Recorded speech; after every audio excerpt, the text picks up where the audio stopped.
We hope you're enjoying your holiday weekend. This morning, we're digging deeper into the decision by the justices of the U.S. Supreme Court to overturn Roe v. Wade by looking at the implications of what was written by Supreme Court Justice Clarence Thomas. In a concurring opinion on the case, he specifically wrote the High Court should reconsider rulings on cases involving contraception, same-sex relationships, and same-sex marriage. Joining us this morning, Professor Stephen Gillis, a constitutional law expert at the Quinnipiac University School of Law. Professor, thank you for being with us here on CT22. I guess we should just start with this and explain to our viewers who maybe don't follow the Supreme Court as close as you do. A concurring opinion is not the holding of the court, but it certainly might be a hint at where at least Justice Thomas thinks the court should be headed. Is that fair? It's more than a hint about Justice Thomas's position, but the concurring opinion has no legal effect. That's the first point. The second one is Justice Thomas joined the majority opinion in full. He did not say, I'm joining the majority opinion, but I refuse to join the language where the court says, so this is legal language from 5 justices. The court says nothing in our opinion should be understood to cast doubt on those precedents, the cases like the same-sex marriage case or contraception. He joined that language. So what's going on here, right? What he says is that what the court ruled is sufficient. It's one good reason to get rid of the right to constitutional right to elective abortion, that it has no support in our history. Then he says there's a second reason. He would like the court to have said, we're going to use the second reason too, or maybe in place of the first one.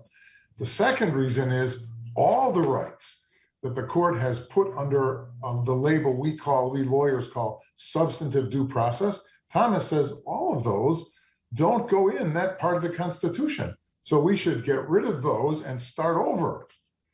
Well, certainly. He does not say, yep. Yeah, I was just going to say, certainly, you know, that is a well-known opinion of his. I don't think it came as any surprise to anyone that he would include that in that concurrence. But does that foretell anything? We've seen such a big shift in the membership of the court, certainly, and maybe in the rightward leaning of the court. Is there anything more to read into that, or do you think it's just his opinion and we move on?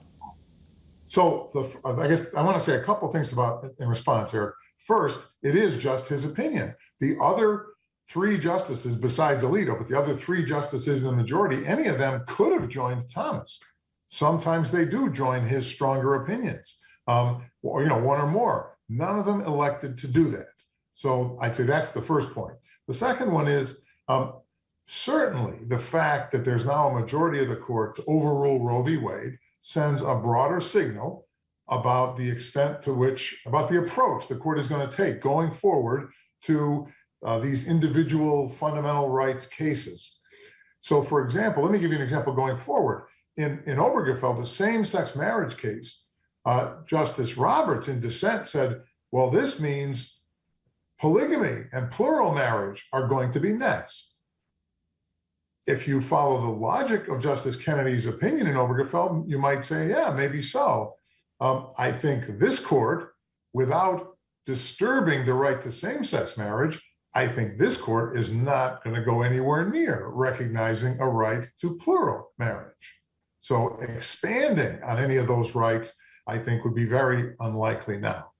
So not taking the next step would be likely something that you would anticipate. But you're saying because the majority justices didn't join Justice Thomas, you think that things like the Obergefell opinion, Griswold v. Connecticut, which deals with contraceptives, Lawrence, some other big holdings in the world sort of privacy rights, you don't think there is a signal here that the court wants to go back and make some of those changes?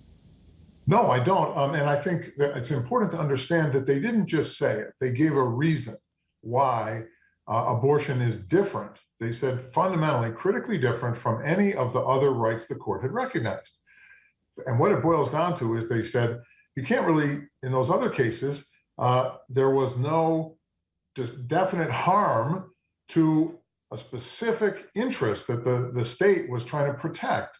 But with abortion, the court said at least you have to regard the fetal life, as potential life, and they're returning to the people the freedom to decide whether or not to treat it as an unborn human life.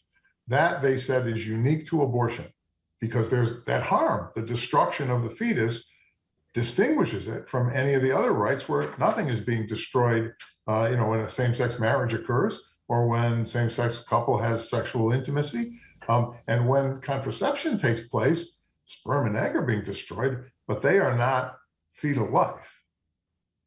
So if people are concerned, and many, there's certainly people on both sides of this issue, and many of them in both camps, but if people are concerned about the Roe opinion, is there, one of the main things, and I'm sure you teach this to your students, is that when you have a holding of the Supreme Court, there's some certainty that there's no higher court that can change it. And it is somewhat rare in jurisprudence for them to say either we got it wrong or we're going to come at it a different way now and come to a different decision.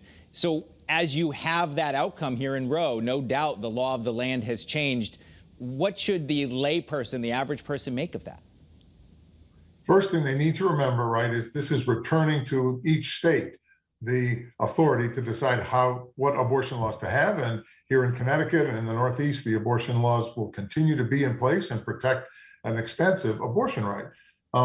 Second, I think it's true for the layperson to understand that the Supreme Court usually doesn't overrule its own precedents, even if they have questions about whether it was right the first time. And I think it is also true that this court has lowered the bar somewhat for overruling a past decision. But they have not said, and I don't think they intend, to get rid of the bar. So there's still an important layer there for preserving whatever rights have been protected. And the third thing is that the court here specifically said things that kind of hinted at why the analysis would be different. Let's say for contraception, they said at the time of the Griswold case, almost no state prohibited contraceptives. At the time of Roe, 30 states prohibited all abortions except to save the life of the mother. With Casey, with Obergefell, they hinted that, look, with same-sex marriage, thousands and thousands of same-sex couples have now built their lives on getting married. That's reliance. That's specifically one of the reasons why the bar goes up for overruling a precedent. So I think when you put that together, the ones people are talking about, I would say, are safe. But that doesn't mean there isn't a change, an important change in the court's direction. And people who are uncomfortable about that should be, voting and discussing how to try to nudge the court back in the direction that they think is right. Well, certainly, I think your students and many generations of law students will be reading this decision. It is, from a legal perspective, certainly a fascinating outcome and a fascinating case study of the constitutional law. Professor Stephen Gillis from Quinnipiac University School of Law, thank you so much for being with us. Hopefully, we'll have you back here on CT22. My pleasure, Eric.